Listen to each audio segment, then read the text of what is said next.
That is also a knot. It's also a granthi. So how do we remove it?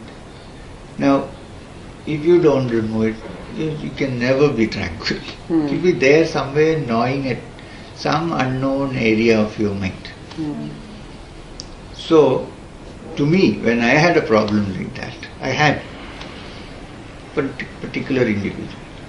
Babaji gave me a beautiful exercise. He said, sit down when you sit down to meditate. Think of that person deliberately, whether you want to think of him or not, if it occurs or not, conjure up the image of that person deliberately, like an exercise. I said, Babaji, then how am I going to meditate? He said, wait, conjure up that image and then in your mind you go down to that person. Put your head on his or her or his feet and say, your God in human form, come to teach me good lessons in spiritual evolution. Say this, he said, in your mind. And then offer a flower at the feet of that person. So you are also a manifestation of God. Then sit down and meditate. Believe me, in the beginning it was very difficult to do that. But once I started doing it, 6 days I completely got rid of that. There was nothing left. Every time, because I used to be always afraid that when I am sitting, suddenly the image of that person. Here I am conjuring the image deliberately. After some time I could not even conjure up that image. Everything had vanished. No, you can liberate it is what it was liberated. Actually from my mind it was gone. It's like a try this because I have similar things. And many years later, I was physically separated from that person for many years. Different locations. Many years later I met that person and I could not believe my eyes. He had completely changed. And I was thinking, why did I have such a feeling for this guy? You know, when I changed, he also changed in some mysterious fashion. It may or may not work, but this is my experience and this is my actual experience. I go by experience. I am a very skeptical person. I used to be at least. I have asked so many questions. When I think about it now in retrospect, I feel ashamed that I asked Babaji such questions. Yeah, but only when you ask, you learn. Process of spiritual growth. Yeah, but he never got irritated. He never got angry. You see, once, this is so silly, there was to be a lady sannyasini in Haridwar. Babaji used to frequently go there and sit with her in the tent. Sometimes I began to suspect that something is going on. Believe me, it's such a terrible thought. And I think of it, sometimes I weep now. Why did I think? But this is the world, you see. It was there in my mind, the impurity was there, so I projected it perhaps. So one day I confronted Babaji. I told Babaji, I said, आप वहाँ बहुत देर जाके बैठते हैं वो माता जी के वहाँ. Babaji looked at me like this and he said, क्यों? क्या सोचते हो? What do you think? I said, पता नहीं बाबाजी आप बहुत देर वहाँ बैठते हो फिर आवाज नहीं आता है. कभी कभी जप का आवाज आता है मगर कभी कभी नहीं आता है और वो भजन गाते हैं और आप सुनते हैं. मुझे तो अच्छा नहीं लगा. He actually told it. Then Babaji took me to see her. Secondly, he said to her, पता है ये लड़का क्या कर रहा है?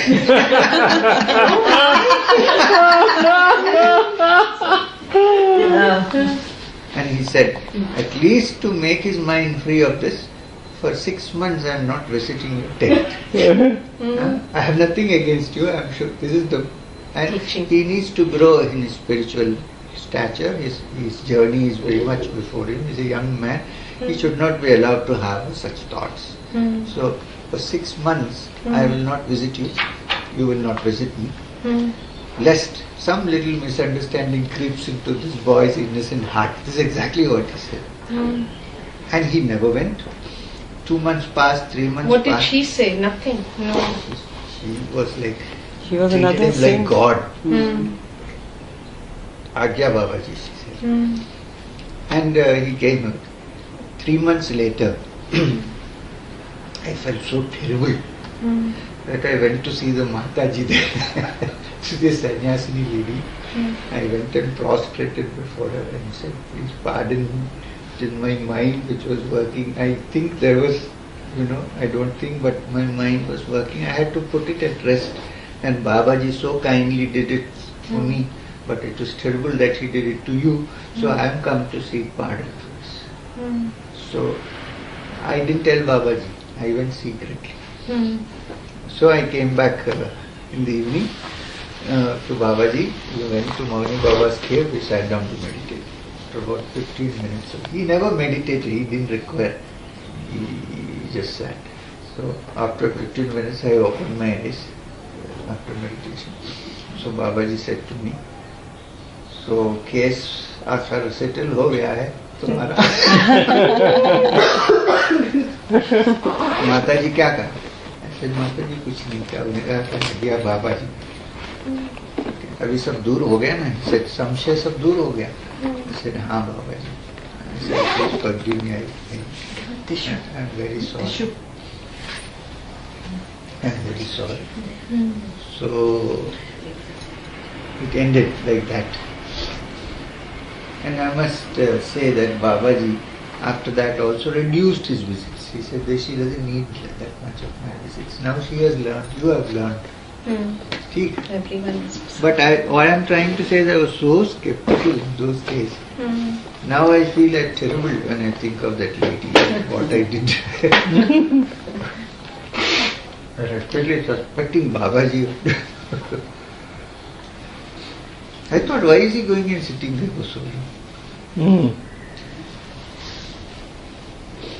See, but the very fact that you're able to express your vulnerability, even now, I think shows, I think that's the hallmark of greatness, I would think. That is Babaji's work on my brain, He worked on it. He took out all the little roots of dirt which were through them. And so benevolent of him to do that for you. Said this, I am saying that it's all his kindness. People ask me, what did Babaji do to you? These people ask me, I said, I used to tell them Babaji did an operation and took out my brain and substituted a donkey's brain. My brain now, whatever I brain is what he is. Say, I read your book, the autobiography. It's fascinating, to say the least, about that book. It was directly from my heart. I did not contrive anything. No, yeah, that's what I say. Your language is very simple, which is a good thing. And that made me, you were, as I was reading, and you can see, there's a lot of graph, your ups and downs, and like just now you expressed your down. I mean, it's just like. I have not written this in my autobiography. No. That's why. You've not written that. No, that's what I said. This is not written. This is Not what, there. like, you've said that. You can see your vulnerability in that. And some of the things that you have mentioned are fascinating But to an ordinary human being, and right? unbelievable. Unbelievable. No, but exactly. Can you make us believe that? No, I can't. That's why I have written in the outset, please read this. If there are parts which are unbelievable, leave them aside. But don't miss the text. The rest of the Yes, text. that's true. Because there are many things which are so valuable. People can't believe because, see, we live in a completely three-dimensional world. We have absolutely no idea that any other dimension can exist. No, but sir, I want to believe. I love fantasy. I like Lord of the Rings. I love Harry Potter. So give me that. I want to believe that. I tell you what. The dimension is for me very fascinating. Even Albert Einstein said, imagination is more important than intelligence. I believe. I'm a student of literature. I write. So for me, imagination is the most important thing.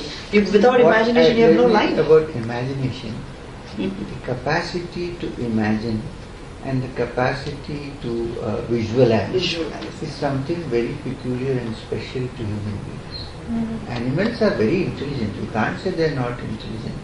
They don't have the capacity to visualize. Sankalpa, Shakti is not there. And Sankalpa Shakti is the root of Kriya Shakti. Creation. Everything. You see, how does an engineer create a house? It first is in his head in the form of a sankalpa. In the same way, the creator of this universe had this universe as a sankalpa before it was put forth, and it became a reality. Anything that you imagine can be a reality. It is. If you know, see, there is nothing called willpower. There is only controlled imagination. If you imagine something, imagine meaning visualize in complete detail, as if it is here now, not that it is going to be there some other time. Then, very often, it happens. Yeah. Have actual miracles happened with you? I haven't read the book yet. What kind of miracles? Anything that you Now, consider out of this world experience? Since you asked me, I have to explain this a little bit. There are no miracles on this earth. No miracles. There are laws which we know about and laws which we don't know about. Okay. And unfortunately, in one way fortunately, most of us don't know many laws which are there in this universe. We know only a few laws. And anything that doesn't fall into an explanation based on these known laws, we consider to be miracles. There are other laws operating about which we don't know. The yogis and the rishis are those who know those laws. So they operate it, and because we don't know, we can't reach that, we say it is a miracle. That's what it is. Now in my life, most of them have read my autobiography, so it may be a repetition if I say this, but she said she hasn't read. So for me, my entire life has been like a miracle. I mean, if you look at it, you will be surprised that can this happen? You know, I was born in a Muslim household. And I was the only son and the eldest son in the family. From Trivandrum. We are not from Trivandrum, we are from the north. We are settlers, and we came in the service of the Maharaja of Travancore and settled down. We are from across the border actually. But we are like Malayalis, we were born and brought up for generations in Kerala. And I would say like normally like any other child. Playing, studying. And since you are the only son in a family which is fairly affluent, you are looked after with great care. Now this is what you might call a miracle. Since you have not read the book, one evening, in the backyard of our house in Trivandrum, it's quite long backyard, all the boys and girls from the neighbors used to come and we played together. We had a swing put on the tree. So in the evening around dusk, most of them had gone. All of them had gone. And my sister was very studious, always. So she ran off at 5 o'clock to study. So I was happily standing. I had one problem. Which was, after enjoying playing with the kids, I loved to sit alone under the tree or somewhere. That peculiar habit of looking at the sky. For some reason, whenever I looked at the clouds, they appeared to me like the Himalayan peaks, with the snow-clad mountains. And I could not think why, but there was some connection. But I always enjoy looking at that, the sunset, birds. Trivandrum had not yet become a crowded city. And it is furthest from the Himalayas. Furthest point you can get. So I was sitting there enjoying myself, and I always felt that somewhere in the garden there is some treasure which I don't know about. And I used to say, maybe if I walk 6 feet there, it will be something there, and dig and see something is there. I don't know what it was. This thought used to occur. So I was going about doing all that silly things. Then I looked at far end. There was a small mud wall there at the end. There was a big jackfruit tree, huge. I thought somebody was standing under the jackfruit tree. I was around 9 at that time. I said, it cannot be, because I actually thought somebody had jumped across the wall, maybe some beggar or someone has come. It's short wall. And I looked at it. From far I could see a very fair, tall figure with long hair and only a white cloth, like a cowpea-like thing. And something he was carrying in his hand. And then he did this to me, gestured this. Like. So now a normal reaction should be fear. Some stranger standing there with a cloth, something in his hand, it's Kamandalu, but I have no idea about Kamandalus. But I went towards him. Instead of running, I went towards him. I came very close to him. He was standing right under the jackfruit tree. Then I said, no, this is a real man. There is a human being here. A very fair, tall, and that too in a small child looking up. Huge. All he did was put his right hand on my head. And he said in Hindi, समय होने पर सब ठीक हो जाएगा. याद आया, he asked you. याद आया. याद आया. These two words keep ringing in my head. समय होने पर सब ठीक हो जाएगा. First he said याद आया. He put his hand on my head. My head. Nothing, no याद. So सब ठीक हो जाएगा. Did he know Hindi at the time? See, we speak Urdu at home, Yes, even though we are settlers from the north. Yes. We are settlers even now also at home. My mother, father, we all used to talk. It's a little bit colloquialized, but so Hindi was not a difficult thing. So then I stood wondering, what next? Wapas jao. So I started walking back. So as I was walking back to the house, at every 10 steps I used to think, let me turn around and see, is there or is he not there? Is he there? But I could not turn around. You could not. I could not. I mean, physically I could not turn around. It was as if It was like he was something controlling was you. pushing me back home, zing straight. So I entered the kitchen and my mother was cooking there. From the back door, the first thing is the kitchen there. I entered the kitchen, she was cooking something. Then I said to I must tell my mother, because I was a little scared somewhat. I said, I must tell my mother what happened. My tongue wouldn't come. Nothing came out of my mouth. I tried, then I gave up. I said, maybe this is not going to work. Since you asked me if there is something extraordinary which you can do, there are many such things. But at that time, didn't it scare you that you are not able to talk? Didn't it scare you? It did, but what can you do? You cannot do anything. You can't even mention it to somebody. Again, it will kind of freeze here. So I lived with it many years. It was like he was controlling you.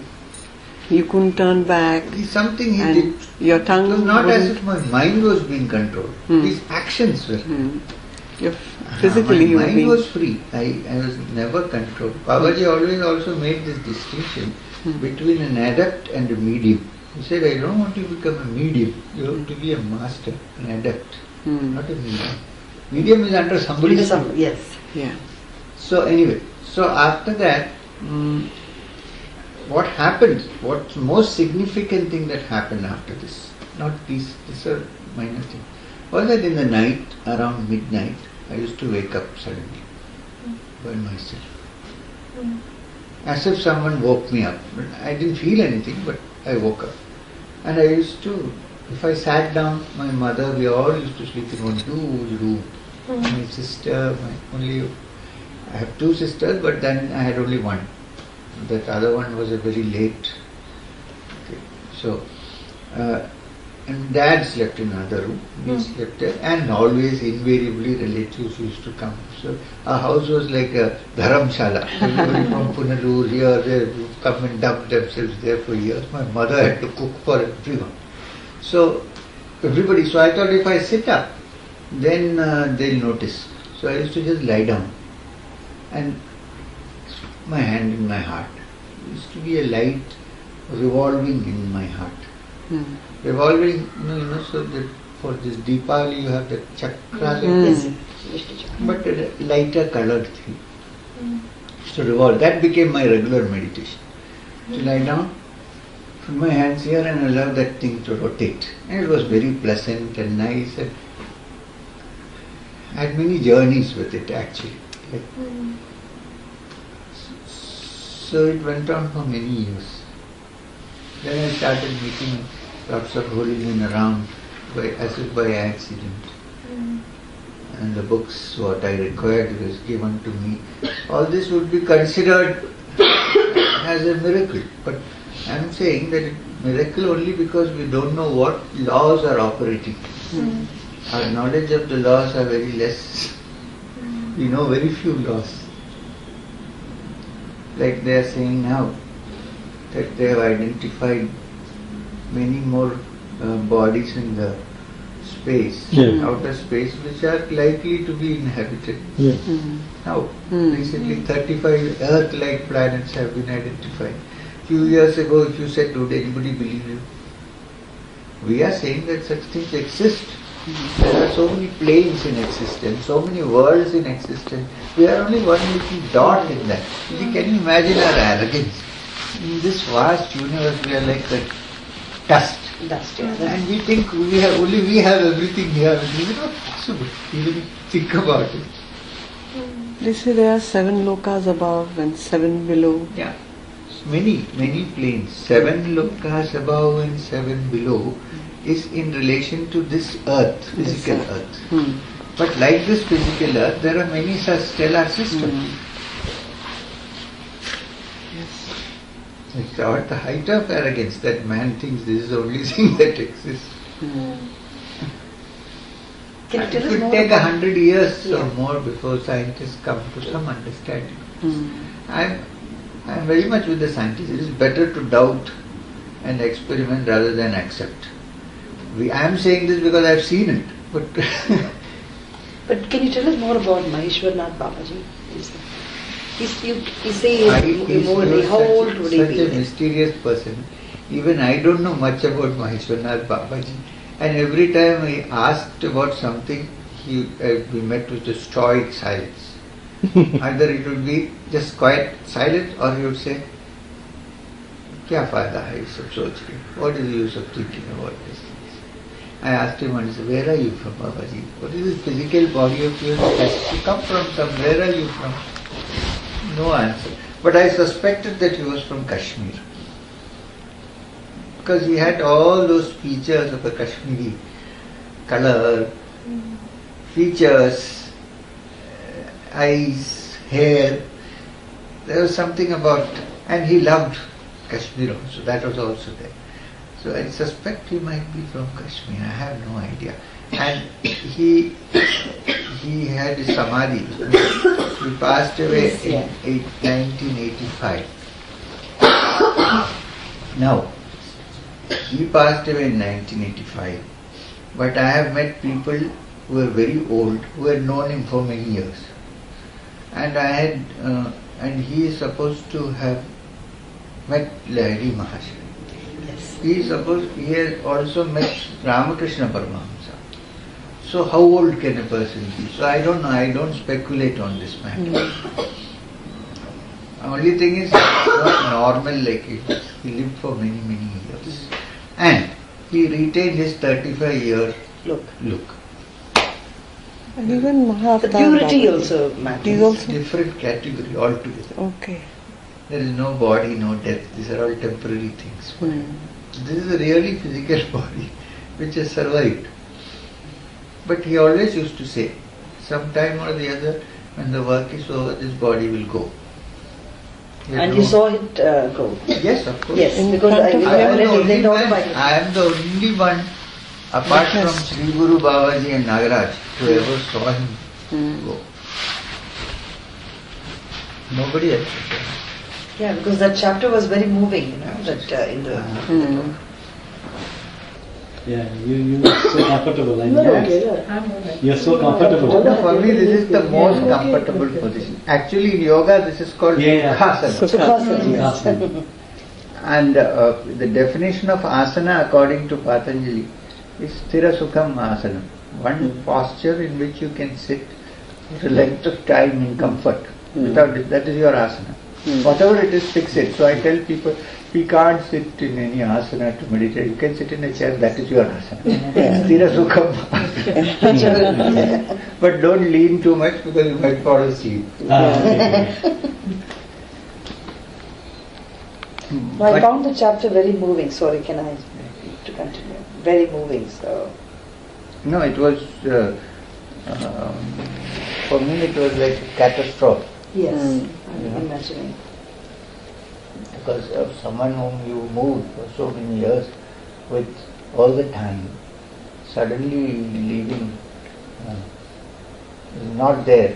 It's not easy to understand.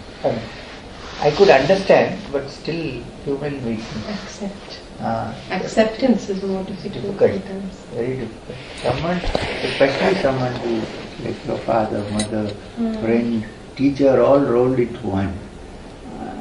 Never an unkind word. Of course, I was disciplined many times, but not like. But did he ever come to you after dropping the body? only in deep meditation or sometimes in dreams, but not Sometimes physically. Dreams. Very vivid dreams, which I can't even call dreams. They're so vivid. No, normally dreams can never be so. Sometimes they happen. And in that he would tell you some message. or Yes, for something instance, still. he was, and whenever you must read my book. I will. Sorry, I'm not advertising. No, it. no, This is the I will. I asking would me be to- doing it anyway, but just when I was in my wandering phase, as a young man, I wandered off to Kanchipuram, to the south, where the Kanchi Acharya used to be there, the old Acharya, not the Chandrasekhar. present person. Chandrasekhar. Yeah, the Paramacharya used to be there. It's a great saint. So I wandered there, and this, the mutts are all full of this Orthodox Brahmins. I was a little bit worried. So anyway, I was like a brahmachari.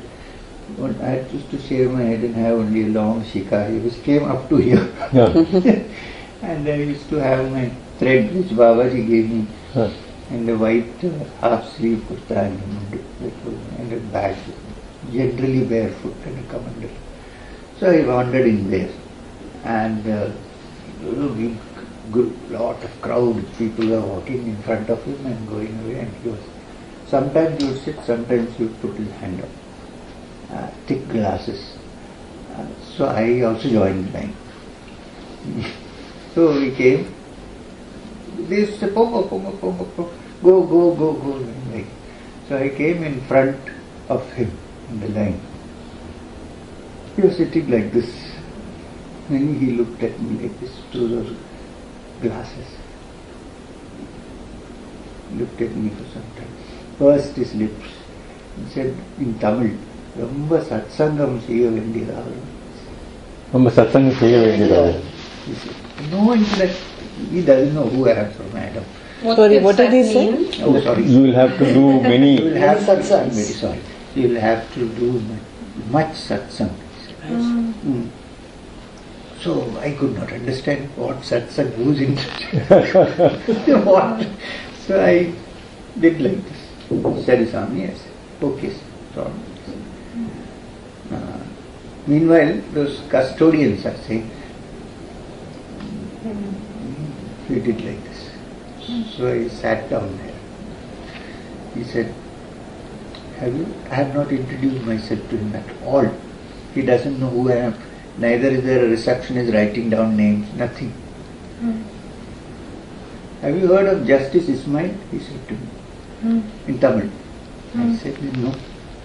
He said his translation and commentary on the Kamba Ramayana is the best in the world. He said to me. I didn't have any comment to say. I sat. Then he raised his hand, which is a sign that blessings are over, you can go. So I came off. I also bowed down. No, I am saying the question was, did you see Babaji? This is connected to that. So that satsang thing got stuck in my head. Then, after many years had passed and I was in the Neelbagh school. Neelbagh school, and some of our good friends, including C.B. Mohan Kumar, came and said, you were having all these talks in Bangalore on Vedanta. I had started my work kind of. But we need an organization. So, for a banner to conduct this work, simply if you say something is not working. So they're thinking of a name for an organization, what to start. They all said Yam Foundation. I said, my name I don't want. So that night I fell asleep, and after a long time I had a vivid dream of Maheshwarnath Babaji. It was so funny that I burst out laughing in my dream and woke up. Because I saw him, I dreamt that I was sitting in a train. Okay, it's not moving. And then I'm looking out. Before I entered the train, I found that they had put up a banner on the train. It said satsang. One banner. And I'm sitting inside the train wondering why it's not moving. Then Babaji, suddenly I see a guard come out barefoot with wearing white uniform, no cap, barefoot with a green light in his hands and a whistle. He comes and she whistles and waves the green light and the train is going. And I burst out laughing because when I looked close, that was Babaji in that funny dress. I got up in the morning and told Mohan and friends who were staying with me that night, they're looking for a name, call it Satsang Foundation.